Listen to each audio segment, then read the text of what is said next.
यह कहानी 1930 के दशक की है। एक ब्रिटिश पर्वतारोही पॉल ब्रेंटन हिमालय में सिद्ध योगियों की खोज करना चाहते थे। पॉल ब्रेंटन वास्तव में एक शोधकर्ता और लेखक थे जिन्होंने हिमालय और भारतीय साधुओं पर गहरी रिसर्च की थी। उनकी यात्रा के दौरान उन्हें एक तिब्बती लामा ने बताया कि हिमालय में एक गुप्त गुफा है जहां एक योगी सैकड़ों वर्षों से ध्यान में बैठे हैं।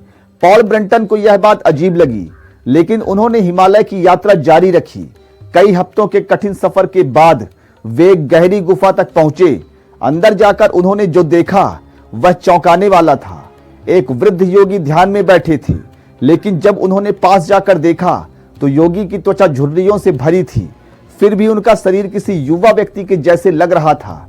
ऐसा लग रहा था जैसे वे सदियों से जीवित हों।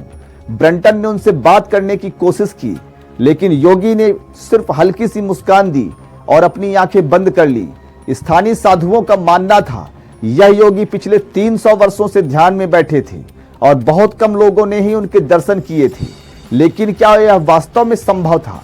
आज हम इसी रहस्य को समझने की कोशिश करेंगे। क्या योग और ध्यान से इंसान अमर हो सकता है?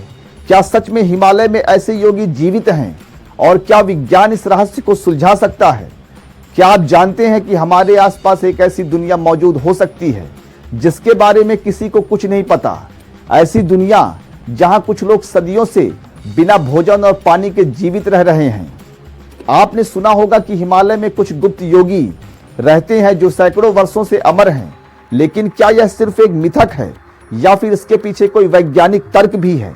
आज हम तथ्यों, रिसर्च और कुछ दिलचस्प घटनाओं के जरिए इस रहस्य से पर्दा उठाने की कोशिश करेंगे। क्या योग और ध्यान के जरिए इंसान अमर हो सकता है? क्या विज्ञान के नियमों को तोड़ा जा सकता है? और अगर ऐसा सच में संभव है तो यह हमारे लिए क्या मायने रखता है? सबसे पहले हमें यह समझना होगा कि यह धारणा कहां से आई। हमारे शास्त्रों में कई योगियों का जिक्र मिलता है जो हजारों साल तक जीवित रहे, जैसे कि महाअवतार बाबा जी अश्वत्थामा और मच्छेंद्रनाथ। कई भारतीय और तिब्बती ग्रंथों में ऐसे योगियों का जिक्र है जो सिर्फ प्राण शक्ति के जरिए जीवित रहते हैं। लेकिन क्या यह सिर्फ एक कहानियां हैं? विज्ञान के हिसाब से इंसान की उम्र, जीन, पर्यावरण और शरीर की सेल रिपेयर क्षमता पर निर्भर करती है। लेकिन कुछ रिसर्च बताती है कि योग और मेडिटेशन के जरिए शरीर की बायोलॉजिकल एजिंग को धीमा किया जा सकता है।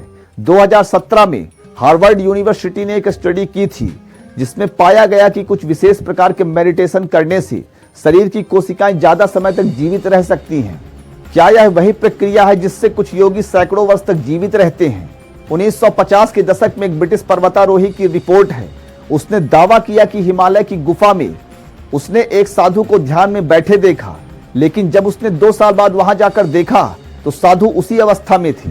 प्रहलाद जानी का केस 2010 में DRDO ने इस भारतीय साधु को 15 दिनों तक ऑब्जर्व किया और पाया कि वे बिना खाए पिए जीवित थे। डॉक्टर्स के मुताबिक उनके शरीर में भोजन और पानी के बिना भी कोई कमजोरी नहीं आई थी। दलाई लामा का बयान भी है। उन्होंने खुद कहा है कि कुछ योगी हिमालय में गुप्त रूप से रहते हैं जो सामान्य मानव जीवन से अलग होता है। अब सवाल उठता है कि क्या कोई इंसान बिना भोजन, पानी और ऑक्सीजन के इतने सालों तक जीवित रह सकता है? साइंटिफिकली शरीर को जीवित रहने के लिए ऊर्जा की आवश्यकता होती है, लेकिन तुम्बो मेडिटेशन जैसी तकनीकों से शरीर की एनर्जी को 60 से 70% तक कम किया जा सकता है।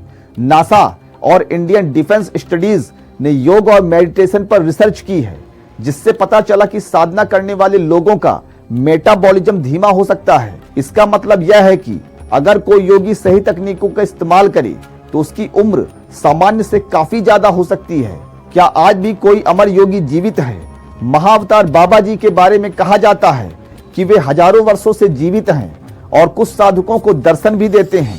केदारनाथ, मानसरोवर और कैलाश पर्वत जैसे स्थानों पर आज भी गुप्त योगियों की मौजूदगी की कहानियां मिलती हैं। कुछ खोजकर्ताओं का दावा है कि उन्होंने ऐसे योगियों को देखा है जो अचानक प्रकट हो जाते हैं और फिर से गायब हो जाते हैं। लेकिन अब सवाल यह उठता है कि क्या हम इस पर विश्वास करें? साइंस के हिसाब से आज की मेडिकल टेक्नोलॉजी अमरता को संभव नहीं मानती, लेकिन योग और ध्यान से उम्र को बढ़ाया जा सकता है। आध्यात्मिक नजरिए से अगर प्राचीन ग्रंथों और आधुनिक घटनाओं को जोड़कर देखें तो शायद कुछ ऐसी तकनीकें हो सकती हैं जिनके बारे में अभी हमें पूरी जानकारी नहीं है। तो आप क्या सोचते हैं? क्या हिमालय में आज भी कोई अमर योगी हो सकता है? क्या आने वाले समय में विज्ञान इन रहस्यों को सुलझा पाएगा? अपने विचार हमें कमेंट बॉक्स में बताएं। अगर आपको यह वीडियो अच्छा लगा तो इसे लाइक करें, शेयर करें और ऐसे ही रहस्यमय विषयों के लिए हमारे चैनल को सब्सक्राइब करें। आप सभी को प्रेम पूर्वक नमस्कार।